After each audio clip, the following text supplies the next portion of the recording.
Olá, boa tarde. Estamos iniciando mais um Diário Esportivo, nosso resumo de notícias esportivas do fim de semana. Fim de semana, obviamente, prato cheio para quem gosta de futebol. Estou aqui com o Ângelo Verotti, editor de esportes do Diário do Grande ABC, né, Angelão? Para quem gosta de futebol, um prato cheio aí com série estreias de Série A1, Série A2, Série A3 de Campeonato Paulista. Temos muito assunto para debater, 5 times da região, tem os times de São Paulo também, enfim. Muito futebol esse final de semana, né? Muito futebol, posso dizer, né, que apesar da Copa São Paulo, que o ano já começou agora, né? O ano no futebol, o ano esportivo começa agora com os estaduais e com 5 clubes da região jogando, isso que é muito bom pro Grande ABC e pro futebol no geral, né? E o ano já começou, na verdade, com muita polêmica, muitos resultados bons, alguns dos torcedores já estão meio ressabiados aí, enfim. A gente vai debater aqui, participe com a gente. O que você achou da estreia do seu time? Os times da região aqui, o Santo André foi o único que perdeu, a gente vai falar bastante disso. O Cachorrão estreou muito bem, ganhando, o São Bernardo empatou, o São Caetano também fez uma partida espetacular contra o Corinthians, enfim. O Água Santa que ganhou também em casa. Comente com a gente aí o programa, o que você achou da estreia, a primeira impressão das equipes, né? E também as equipes de São Paulo, alguns ali melhores, outros os torcedores também estão um pouco ressabiados aí. Participe com a gente, que é bacana a interação, para a gente saber exatamente o que o nosso torcedor, né, que nos assiste está gostando ou não das suas equipes. A gente vai começar falando sobre a Série A3, talvez a vitória mais expressiva das equipes da região. O Cachorrão fez jus ao que vinha fazendo aí nos jogos treino, estreou em casa contra o Capivariano, ganhou por 3-1, 3-0 no primeiro tempo, né, Angelão? Fez um jogo taticamente muito bom, muito seguro, nenhum momento correu riscos ali contra o Capivariano, que é uma equipe que já esteve na Série A2, então é uma equipe mais rodada aí do interior. Então o Cachorrão mostrando suas credenciais, de que de fato este ano é muito forte candidato ao acesso, né? Muito forte candidato ao acesso, assim como no ano passado. O Filipinho, uma atuação exemplar, né? O Cachorrão conseguiu construir o resultado no primeiro tempo ainda, com uma atuação maravilhosa, com 2 gols, mais sofreu o pênalti também. Então, no segundo tempo, deu aquela tranquilizada no jogo, sofreu um pouco de pressão, mas conseguiu o resultado que era o mais importante, né? Estrear com 3-1 em casa dá muita moral para a equipe, mostra que o Filipinho, exemplo de 2017, que ele foi muito bem no Cachorrão, ele pode repetir isso aí agora, nessa temporada de novo. Então, o Cachorrão começou muito bem. Acho que o trabalho ali que está sendo feito do Sargentinho já mostra que está dando aquele resultado, né? E agora é buscar essa sequência para não acontecer que no ano passado, que o time começou muito bem, mas na hora de decidir acabou perdendo a classificação, né? Exatamente. Filipinho, como o Ângelo disse, anotou 2 gols, foi o grande destaque da partida, posicionamento muito dinâmico, né? Ele conseguiu ali imprimir velocidade ao time, era o que o Sargentinho se esperava, e o Cachorrão muito bem com essa estreia 3-1 contra o Capivariano. Já mostra aí também, obviamente, que a Série A3 será muito equilibrada pelos resultados da rodada, mas o Cachorrão inicia aí com o pé direito, muito importante essa vitória. E na Série A2, só mandar um abraço aqui para o J. Fleming, nosso amigo, já foi aqui da região, né? Agora está em Itanhaém, um grande amigo, parceiro, está aqui prestigiando, mandou um abraço para nós aí. José Eduardo Ascencio também está assistindo, fanático, torcedor do Ramalhão, que falaremos daqui a pouco sobre o Santo André. Agora é a vez de falar de Água Santa na Série A2. O Netuno foi o primeiro time que entrou em campo, abriu a Série A2 em casa contra o Sertãozinho. A gente tem os gols, o Vitinho vai colocar pra gente daqui a pouquinho. O Água Santa iniciou vencendo por 1-0, Angelão, depois sofreu empate e depois no segundo tempo com o Alvinho, jogador que veio, muito prestigiado, entrou, jogador que veio do São Bernardo ano passado, jogou pelo São Bernardo, aí o primeiro gol do Netuno, né? O Água Santa abriu o placar com o Dadá e fez valer, né, o fator campo pelo gol do Alvinho no segundo tempo, conseguiu fazer os 2-1 e vencer a partida. Fez o gol logo no começo, isso também foi uma boa coisa para o Água Santa, né, que estava jogando em casa e acabou sofrendo aquele empate, foi um lance até bobo, um lance até bobo da defesa, acabou sofrendo empate, conseguiu chegar à vitória com o gol do Alvinho, o Alvinho que a gente sabe, conhece pelo São Bernardo, pela campanha que ele fez no São Bernardo na Série A2, é um jogador de muito potencial. Eu acho que o Água Santa vem muito forte, o trabalho que a diretoria vem fazendo, apesar de eles ficarem mais ressabiados, não gostarem de falar muito, né? Tem falado pouco com a imprensa, mas tem feito um grande trabalho, mostra que vem forte. Vamos esperar ver se mantém essa sequência, né? Esse começo animado da equipe. E com o Alvinho, se ele repetiu o que ele fez no São Bernardo na Série A2, tem tudo para fazer uma grande campanha, né? Com certeza. Acho que uma vitória bem expressiva do Água Santa. O Márcio Ribeiro tinha dito pra gente que os 5 primeiros jogos do Água Santa seriam aí uma referência importante para como o Água Santa se comportaria na Série 2. Um time que ainda não estreou todos os seus jogadores, tem muitos jogadores experientes ainda que não entraram em campo. O próprio Somália, Volante, enfim, jogadores aí que certamente darão ainda mais rodagem para essa equipe. Então, uma vitória muito importante contra o Sertãozinho, 2-1 em casa. A gente está revendo aí os gols do Netuno. O Inamar, que recebeu um público modesto, acho que a torcida também está um pouco ressabiada, né, Angelão? Do ano passado o Água Santa quase caiu, então vai ser aos poucos aí que o Água Santa vai retomar a confiança do torcedor, né? Vai ser aos poucos, e tem uma coisa também, né, Fattori, que nem falou, 5 jogos, mas você não pode perder muito tempo não, né? Não pode perder muito na Série 2, principalmente para você conseguir buscar depois a classificação, então tem que nem aconteceu com o São Bernardo, que a gente vai falar ainda, mas tem que conseguir os resultados logo no começo, tem que tentar.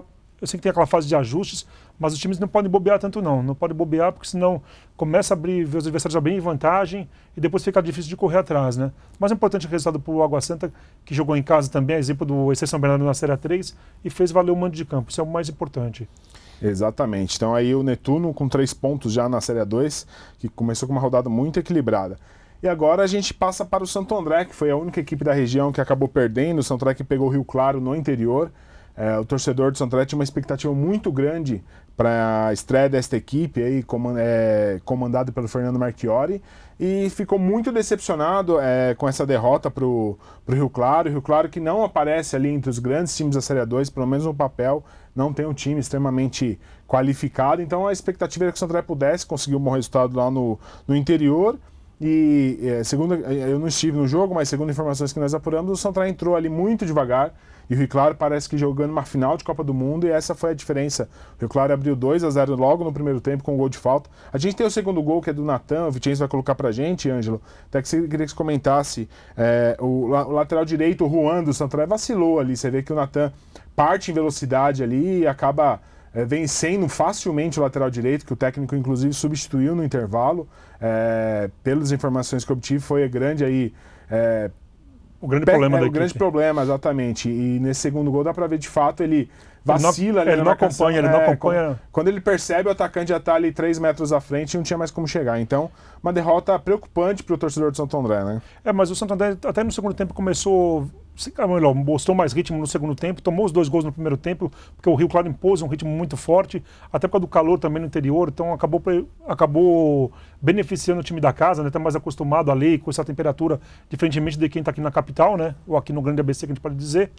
Então o Rio Claro impôs o ritmo dele, fez os 2 gols. No segundo tempo o Santo André até deu uma reagida, teve chance de marcar com o Anselmo, até numa cobrança de pênalti que o goleiro acabou defendendo. Mas aí acabou complicando depois, mas eu acho que a defesa foi um ponto fraco do Santo André, tem que acertar isso daí.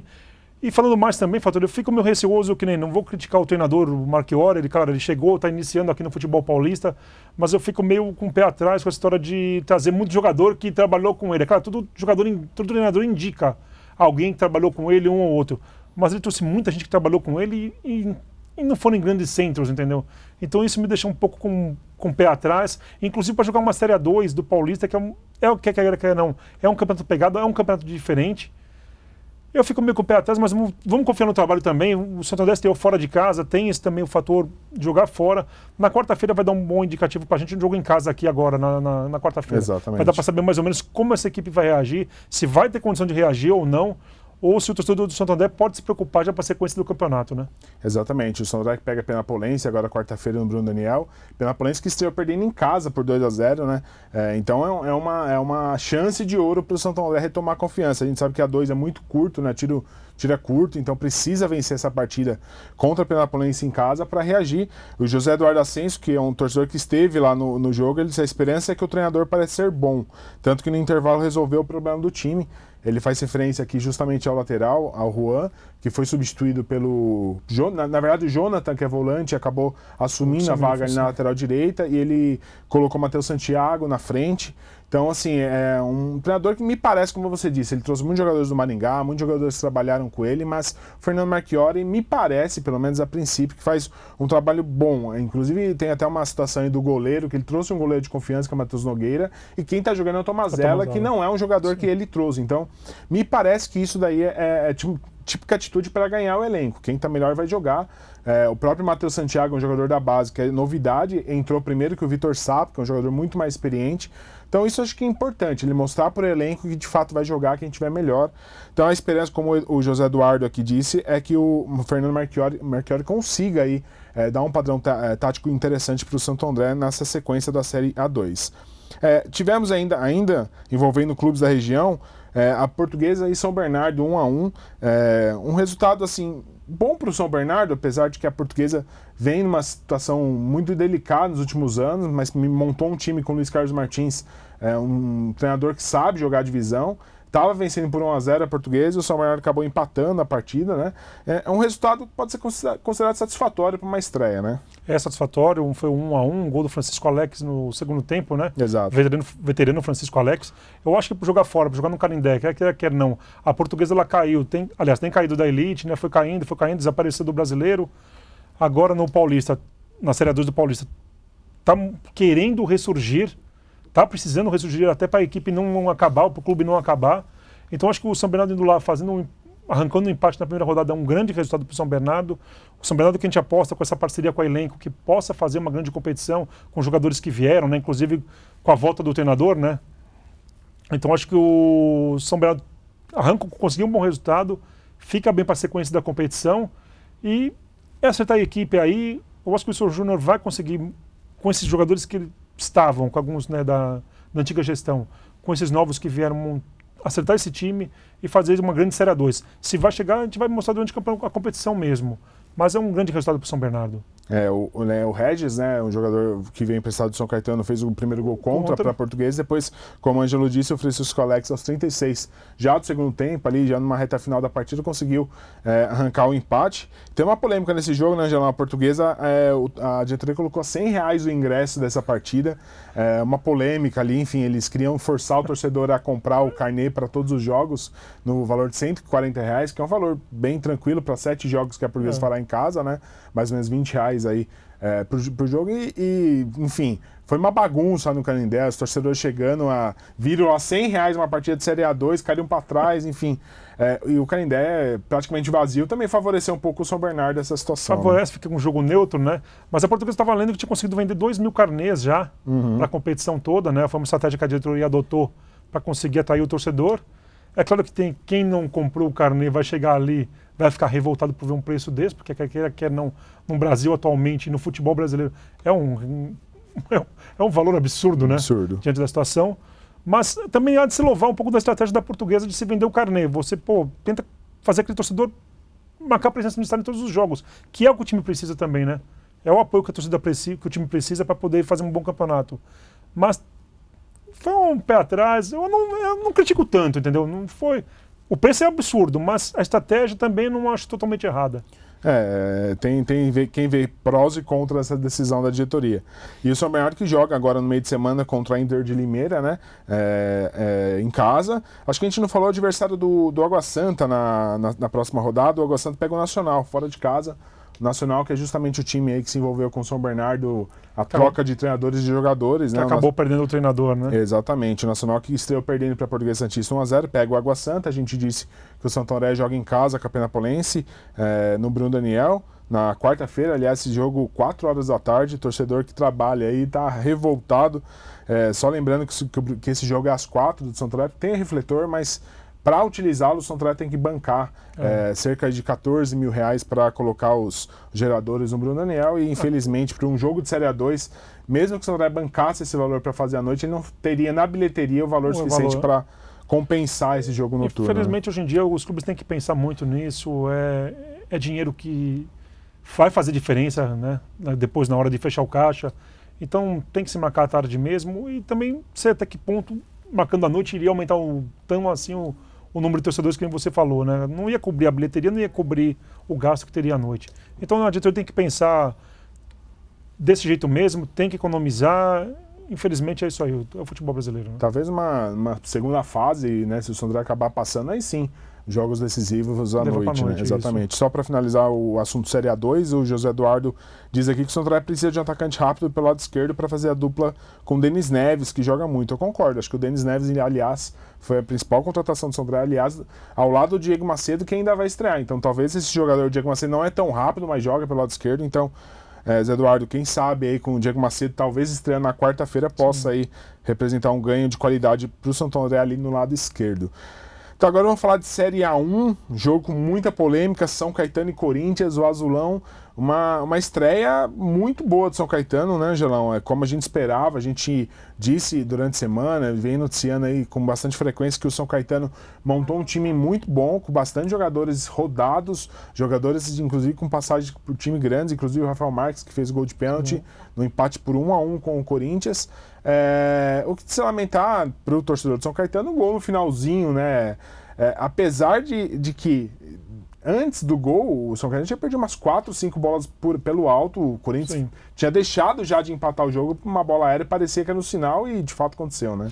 O Corinthians, assim, o mérito do São Caetano, que conseguiu, fez uma linha defensiva ali muito boa, a defesa, tirando o vacilo no finalzinho, atuou muito bem o São Caetano. Você teve uma posse de bola maior do Corinthians que pecou na criação de jogadas. Eu acho que até por causa do grande número de estreia de jogadores, o Corinthians sentiu um pouco da falta de entrosamento, mas o São Caetano foi um time que soube marcar, soube atacar quando teve a oportunidade, entendeu? O pênalti foi justo, achei que foi pênalti mesmo, não tinha do que se reclamar. Então acho que faltou aquela falta de atenção ali no minuto final, né? No último minuto faltou aquela atençãozinha que acabou tomando gol. Mas eu acho que o Pintado já estava criticando a tabela do São Caetano por pegar logo no Corinthians numa estreia e depois ter uma sequência ainda mais complicada nas próximas 2, 3 rodadas. Mas eu acho que o São Caetano começa muito bem. O Pintado está mostrando que é um grande treinador, né, que sabe acertar a equipe. O São Caetano, claro, trouxe reforços, alguns nomes importantes, como o Rafael Marques, mesmo como você falou. Mas quer queira, quer não, comparando a um Corinthians, a um São Paulo, até mesmo um Santos ou um Palmeiras, está um nível abaixo, entendeu?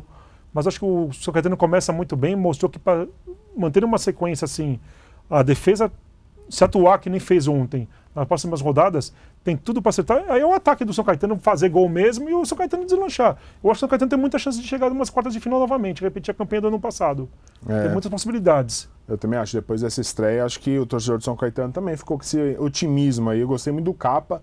É um lateral esquerdo que o Pintado, digamos que inventou ali como ponteiro, ali jogou muito bem. Acho que ele deu um desafogo importante para o São Caetano pelo lado esquerdo ali. É mais ou menos o que o José Eduardo espera no Santo André, que tem esse jogador pela esquerda ali. Ele foi muito bem, um lateral esquerdo que jogou de ponta, inclusive cavou, né, o pênalti, sofreu o pênalti. E gostei também do Rafael Marques, movimentação, ele fez o que se esperava dele.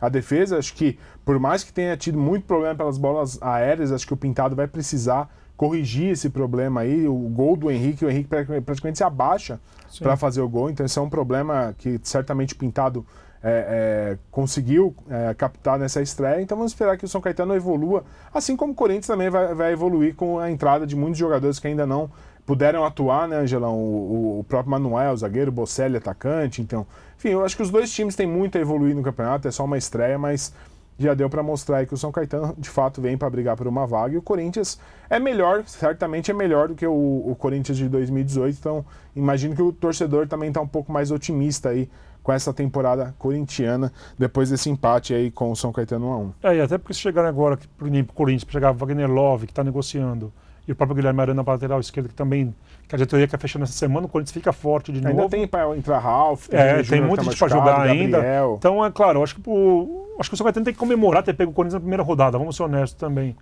Porque você pega um clube que está, um time que está se acertando ainda, exemplo do São Caetano, é claro, mas o São Caetano está com uma preparação já desde outubro, setembro, outubro, o São Caetano começou com uma preparação mais forte já para o Paulistão, diferentemente do Corinthians, que começou agora no começo de janeiro, no início de janeiro.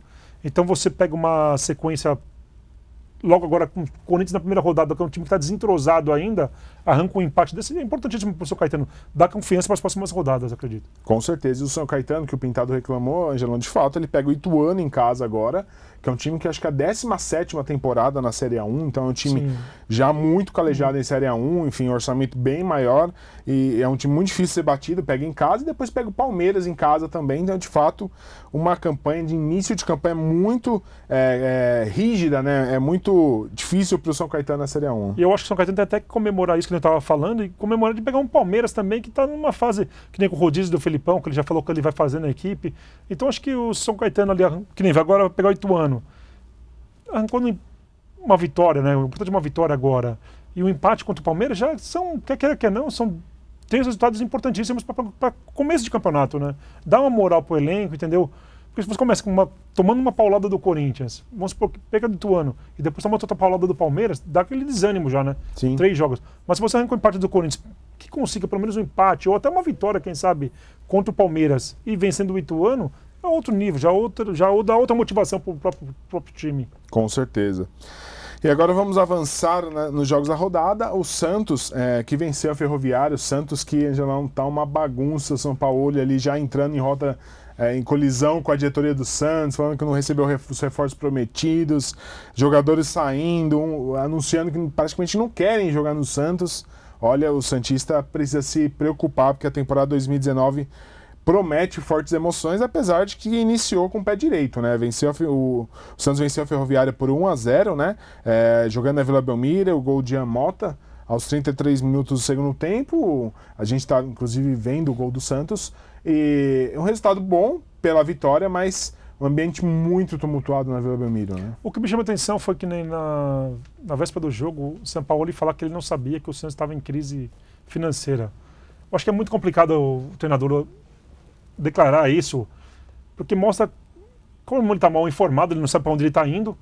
Isso aí eu acho péssimo. Ou se ele também não faltou com a verdade, digamos assim, entendeu? Que ele sabia o que estava enfrentando, deveria assumir, não sabia o que estava enfrentando e vamos buscar, até para não ter muito o que justificar. O Santos a gente sabe que carecia de peças importantes, não tem dinheiro, está com uma dívida monstruosa, também exemplo do Corinthians, para trazer reforços. Ele já entrou em rota de colisão com alguns jogadores do elenco que ele não quis contar, que nem por causa do Vladimir, do goleiro, que falou que ele foi meio que escanteado. Ninguém falou com ele a respeito dele não ser aproveitado, tanto que ele não foi inscrito no Paulista. Me surpreende ele não contar com o Delis Gonzalez também. E agora o Santos está com um grande problema que o quê? O Santos tem alguns jogadores como o Sacha, como o próprio Vladimir, o Gonzalez, que são jogadores caros que o Santos não consegue nem negociar. Daniel Guedes, parece que o Daniel Guedes também, sair, então, né? acho que recebe na faixa de 150 mil, recebe menos. Os outros estão acima de 200 mil reais. Então o Santos não consegue negociar esses jogadores, os jogadores ficam escanteados ali, o clima fica péssimo. Mas o São Paulo, que ele mostrou que, assim como no trabalho do treinador argentino, que ele soube essa marcação, o Santos fez uma grande partida na parte defensiva. Agora é arrumar o ataque, mas o ataque faltam peças, né? Sim. E é aí que o torcedor santista pode se preocupar, né? E o São Paulo, a gente lembra que ele entrou inclusive em rota de colisão com o Vanderlei, que é um dos ídolos desse novo time do Santos, né, nesses últimos anos aí, um jogador que vem fazendo ótimas temporadas.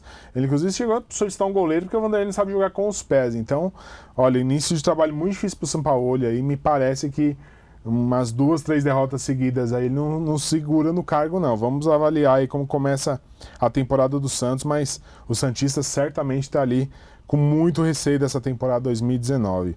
E quem estreou muito bem no Campeonato Paulista foi o São Paulo, meteu 4-1 no Mirassol, apesar de que deslanchou já no segundo tempo, também depois teve um jogador a mais, acabou conseguindo ali impor seu estilo de jogo, mas de fato, Angelão, o São Paulo está se soltando, me parece que é um time, o Hernandes ainda não pôde jogar, então assim, quando tiver todo mundo à disposição, a gente já tem falado isso há algum tempo aqui, quando tiver todo mundo à disposição é um grande time, pelo menos o time titular é um grande time. É um grande time, gostei de ver o Nenê também, a atuação do Nenê. Agora não dá para saber se o Nenê, o problema dele era a qualidade técnica ou era o problema com a Aguirre, né? Ele deixou de ser aproveitado. Aí até se falou que o Nenê era muito mimado, que não aceitava reserva, então por isso que entrou naquela rota de colisão com a Aguirre, que acabou indo embora do São Paulo, mas acho que fez um grande jogo. O Pablo fez um gol de cabeça que parecia mais um chute de cabeça, né? Pois é. Chegou muito bem também, estreando muito bem pelo São Paulo. São Paulo tem força no elenco, tem um elenco forte. Você tem jogadores experientes, como o próprio Diego Souza, que não está sendo titular, mas é um grande jogador. Então, São Paulo, acho que quando chegar Hernanes, quando os jogadores atuarem mesmo, que o time ajeitar, o São Paulo vem forte também para essa temporada. Acho que dos grandes ali, pegando os 4 grandes, eu vejo o São Paulo e o Palmeiras um pouco à frente de Corinthians e Santos ainda. O Santos eu colocaria no último quarta posto. Força. Falar em quarta força, você falou isso do Corinthians quando foi campeão. Mas o Santos ganhou na primeira rodada. Não fez o futebol exemplar, mas conseguiu os 3 pontos, que foi o mais importante. Sim.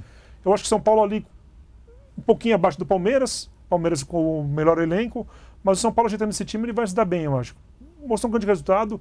O Nenê sendo titular, jogando o que ele sabe jogar, a qualidade que a gente sabe que ele tem como se manter como titular e levar esse São Paulo para frente. Precisa ver como que o Jardine vai encaixar o Nenê com o Hernanes ali, né? Acho que, então esse é o grande problema, né? Porque são 2 jogadores de meio e os 2 já são com uma idade avançada, idade um pouco avançada.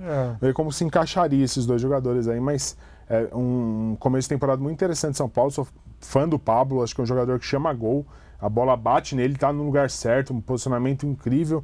Fez um belo gol de cabeça que a gente já viu aí. Então, 4-1 São Paulo sobre o Mirassol. O Mirassol, Angelão, que tem uma situação curiosa. O Moisés, o técnico do Mirassol, ele tá lá no clube desde 2016. Então, é um exemplo aí para os times, principalmente do interior, que é muito difícil que isso aconteça, né? Já estão aí já a 4ª temporada dele no Mirassol. Ele que, inclusive, quando chegou, já subiu o time para a primeira divisão. E aí é mantido já há algum tempo pela diretoria do Mirassol. São 4 temporadas. Bacana, tomara que essa derrota não mude nada esse cenário. Eu acho que o treinador que tem esse trabalho a longo prazo é o sonho para qualquer treinador, né? Eu acho que não muda nada, segue-se uma filosofia europeia lá, né? Foi que nem o caso do próprio São Caetano com o Martins aqui, que ficou também uns 3, 4 anos. Fiz uma matéria disso, foi o treinador que estava mais tempo em atividade, isso, né? Exato. Então acho que é importante confiar no trabalho do treinador. Claro, tem que se reforçar o elenco, não adianta também você não dar jogador pro treinador e querer arrancar milagre, né? Porque senão o treinador acaba se dando mal. Mas ele está fazendo um grande trabalho lá também. O Mirassol, acho que foi um resultado que pegou muito pela expulsão do zagueiro, com 2 faltas bobas na sequência praticamente. E dá para reagir na sequência do campeonato. Com certeza. O Mirassol, que aliás, é bom se dizer, criou um CT agora espetacular para a base lá, com a venda de alguns jogadores, investiu dinheiro na base. É um time muito interessante no interior, que serve de exemplo aí para muitos, inclusive para o Santo André, São Bernardo aqui, que ainda não tem onde treinar, Água Santa, São Caetano, enfim. É óbvio que é totalmente diferente, interior, terreno é muito mais barato, é muito mais fácil de conseguir as coisas, mas é um time que está se estruturando muito bem nas divisões intermediárias do Campeonato Paulista. E agora o último jogo envolvendo aí os times grandes de São Paulo, Red Bull e Palmeiras, né, Angelão, jogaram em Campinas, fora de campo cenas lamentáveis ali de torcedores da Ponte Preta, que não tem nada a ver, não estava envolvida com a partida com torcedores do Palmeiras, enfim, violência fora de campo, mas nós não gostaríamos de falar, mas a gente tem que falar. E dentro de campo, empate por 1-1. O Palmeiras começou muito bem, empolgando seu torcedor com o gol do Borja. A gente vai ver daqui a pouquinho, o Vitinho vai colocar. O Borja acabou abrindo o placar por 1-0. E o Red Bull empatou 1-1 com o Jobson, ainda no primeiro tempo. Depois o Palmeiras tentou forçar ali o segundo tempo, tentou vencer a partida, mas não deu. O Red Bull conseguiu um bom resultado, porque o Palmeiras ia ser batido no campeonato, né? O Red Bull é outro que, a exemplo do São Caetano, tem que comemorar. Conseguir pegar um Palmeiras que começou com rodízio, né? Sim. O Filipão já falou que ele vai manter esse rodízio durante a competição para ajustar o time para a Libertadores, quer não. Com tudo que o Palmeiras investiu, não há de se pensar em outra coisa no seu título da Libertadores. E você pode pensar numa Copa do Brasil por causa do valor financeiro, né? Os seus 50, 60 milhões de premiação. Então o Palmeiras, acho que o resultado não mostra muita coisa, por ser o primeiro jogo também. O Filipão vai acertar isso daí. Gostei muito do Scarpa jogando, mostrou que aquele jogador que veio do Fluminense em alta, né? Por causa dos problemas fora de campo, acabou ficando um pouco na sombra ali, um pouco escondido. Então acho que o Filipão tem que aproveitar esse Scarpa para colocar para jogar e para poder levar os Palmeiras para frente. Que é um jogador mais regular até que o próprio Lucas Lima, né? Sim. Se fala tanto do Lucas Lima. Então acho que o Palmeiras vem bem, primeiro jogo. Red Bull, a exemplo do São Caetano, tem que comemorar. Tem uma sequência pela frente. E o Felipão vai acertar esse time. Palmeiras, acho que como a gente já repetiu aqui algumas vezes, é o time mais forte, é o elenco mais forte do Brasil, né? Com certeza. Acho que a gente já pode até prever para o restante do ano, até para Libertadores já, falando com o Palmeiras, você tendo um Cruzeiro ali, um Grêmio. Flamengo, né? O próprio Flamengo, mas o Flamengo sempre fica meio ressabiado. O Flamengo, a gente já viu muita história do Flamengo montar seleções. O cheirinho, né? Não, mas até antigamente, com o seu Edmundo, com o seu Sávio, Romário, colocar todo mundo e não dá resultado. Uhum. Então o Flamengo, eu prefiro ver ali nos resultados mesmo, até porque o Flamengo no Carioca ontem conseguiu uma virada ali meio estranha, uma bola que já tinha saído, depois uma linha de fundo. Então eu aposto principalmente no que ele está falando no Palmeiras, no Cruzeiro e no Grêmio. Eu acho que o Flamengo tem que mostrar ainda que montou esse time super qualificado e que ele vai dar resultado ainda, entendeu? Mas o Palmeiras acho que é a grande potência desse... E chamou atenção, se o Chance colocar de novo o gol do Red Bull, Angelão, quem fez o gol foi o Jobson. Esse jogador foi revelado pelo Palmeiras, ele é da base do Palmeiras, ele esteve aqui no Santo André em 2016, no ano que o Santo André subiu.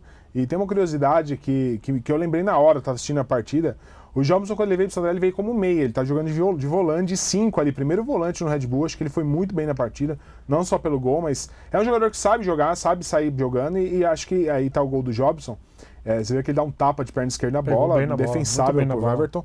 E curioso, que eu me lembro muito bem de um treino que eu estava fazendo em Santo André, o Luciano Dias, que era o treinador, fez um posicionamento dentro da área e para um lance de ofensivo de cabeça. E o Jobson era o último homem dessa linha, e aí ele chegou pro treinador e falou: pô, treinador, eu não gosto de cabecear. Ele tinha acabado de chegar no Santo André. E o treinador falou pra ele: mas como assim, jogador de futebol que não sabe, não gosta de cabecear, e acabou tirando ele acabou perdendo espaço, porque de fato é muito difícil, né? O jogador ser muito sincero pro treinador no treino e dizer: ó, eu não gosto de cabecear.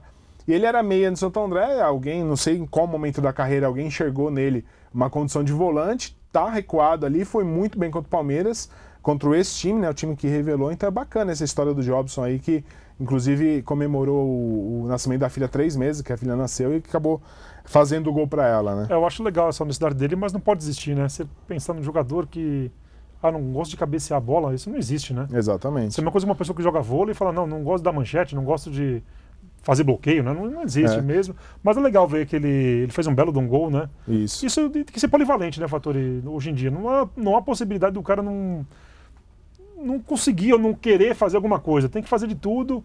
E ele marcou um ótimo gol pro Red Bull, um gol acho que é importantíssimo para o começo do campeonato pro Red Bull.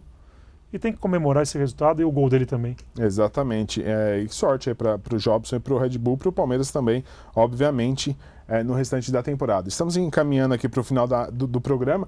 Muito futebol, né, Angela? E vai ser assim daqui para frente, rodada de meio de semana cheia de novo. Muitos jogos aí para a gente falar. Agradecendo aqui aos amigos que participaram. O Flame, mais uma vez, dando um abraço aqui. 2 monstros da informação do Grande ABC. Bondade sua, viu, Flame? E só para finalizar, vamos colocar aqui os jogos da Copa São Paulo, né, Angelão? Amanhã temos a semifinal da competição. Às 19h15, o São Paulo pega o Guarani em Araraquara. E depois, às 9h30, Corinthians e Vasco em Barueri. São Paulo e Corinthians têm uma ligeira vantagem, porque jogam em estádios onde já estavam habituados, já jogaram aí as fases anteriores, então podemos dizer que estão em casa, né? E esse jogo do Corinthians e Vasco às 9h30 em Barueri terá cobrança de ingresso, então para o torcedor corintiano aí e do Vasco também que for ao estádio, se prepare por questões de segurança aí, para diminuir o número de pessoas, né? Para evitar talvez aí conflito, então vai ter que aumentar o policiamento, então para o custeio da partida haverá cobrança de ingresso em Corinthians e Vasco. Chegaram aí 4 times que de fato fizeram boa competição, né? Mas dando palpite aí, eu acho que Corinthians e Vasco eu não vejo, pelo que eu vi da competição ali dos jogos, o Vasco com muita condição de segurar o Corinthians. Claro, posso queimar minha língua e o Vasco desclassificar o Corinthians, conseguir um 1-0 ali, ou levar para os pênaltis e se classificar. Mas o jogo bom vai ser São Paulo e Guarani. O Guarani mostrou uma grande campanha, até atropelando o Inter. O Guarani veio muito bem e o São Paulo também. Eu acho que a grande semifinal está ali no outro lado ali, entre São Paulo e Guarani. Eu vi hoje um bom jogo, um grande jogo na verdade. E na outra semifinal, eu não sei se o Vasco vai ter aquele potencial para segurar o Corinthians que é um time copeiro nessa competição. Mas eu vejo somente outro jogo. São Paulo e Guarani, um jogaço. Eu também eu aposto que o campeão sai daí, de São Paulo e Guarani. Acho que inclusive aposto que o Guarani possa surpreender aí o São Paulo e levar esse título numa final aí contra Corinthians ou Vasco.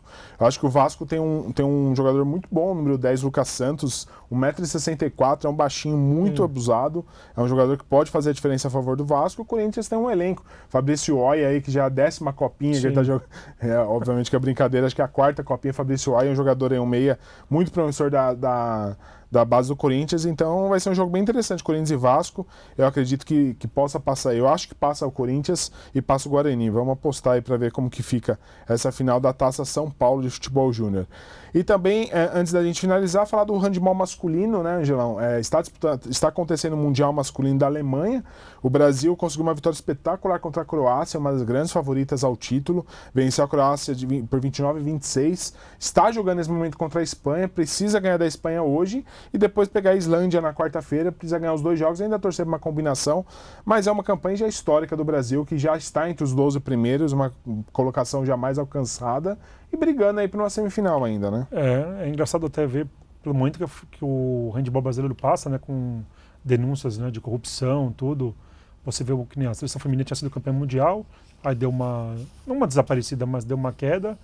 Agora a seleção masculina consegue quer não, já é uma campanha que tem que se elogiar, ficar entre os 12 primeiros, coisa que nunca tinha acontecido. Consegue ganhar de uma Croácia hoje, vamos ver com o resultado com a Espanha como é que vai ser. Mas chegando numa semifinal é uma coisa maravilhosa, né? É espetacular. E diante de situações que você está vendo reclamação de corte de verba, principalmente para o esporte, você vê uma seleção brasileira fazendo uma campanha no handebol ainda, é uma coisa que tem que se elogiar muito, né? Exatamente. E destaque final, a gente está encerrando o Diário Esportivo de hoje. O Derek, que atualmente está apresentando o Diário Esportivo, hoje está em trabalho externo, estará aqui na próxima semana. Seu destaque final, Angelão? Destaque para a Série 2 do Paulista, vamos ficar de olho nas nossas equipes aí no Santo André, no Água Santa e no São Bernardo. Uma pena que o Cachorrão não esteja ainda aí. E temos torcendo para o futuro aí, breve, quem sabe o Palestra, uma Mauaense também, estarem nesse grupo todo, já pensou 7 equipes da região disputando as 6 principais divisões do Paulista, seria uma coisa fenomenal, né? Mas vamos ficar de olho na Série 2 na quarta-feira, com o Santo André jogando em casa, e o São Bernardo também, né? Acho que é importantíssimo. O Água Santa vai sair, mas é ficar de olho nesses jogos. Então vamos repassar então de novo os jogos, né? Na quarta-feira o Água Santa pega o Nacional fora de casa às 16 horas, lá no Nicolau Alaion, pertinho aqui, dá para o torcedor do Água Santa ir prestigiar o Netuno. O Santo André pega a Penapolense também às 4 horas da tarde no Bruno Daniel, ingressos a R$10 e R$5. E o São Bernardo também joga em casa no estádio 1º de Maio, né, Gelão? Contra a Internacional de Limeira. Esse jogo 19h30, jogo noturno já também facilita bastante aí para o torcedor. Então esses 3 jogos da Série A2 movimentando aí o meio de semana. E também da Série A1, o torcedor do Azulão aí todo empolgado, o São Caetano pega o Ituano, que inclusive o Ituano joga hoje ainda no Campeonato Paulista, né? Hoje encerra contra o Novo Horizontino a primeira rodada, o Ituano que joga hoje, depois joga quinta-feira contra o São Caetano no Anacleto Campanella. Torcer aí para o São Caetano conseguir engrenar aí uma primeira vitória na competição. Então é isso por hoje, obrigado pela participação. Semana que vem estamos aqui com mais um Diário Esportivo, bastante coisa dos times da região. E nos acompanhe no Instagram, @esportesdgbc, e também nosso e-mail diarioesportivo@dgbc.com.br. Um grande abraço, até a próxima semana.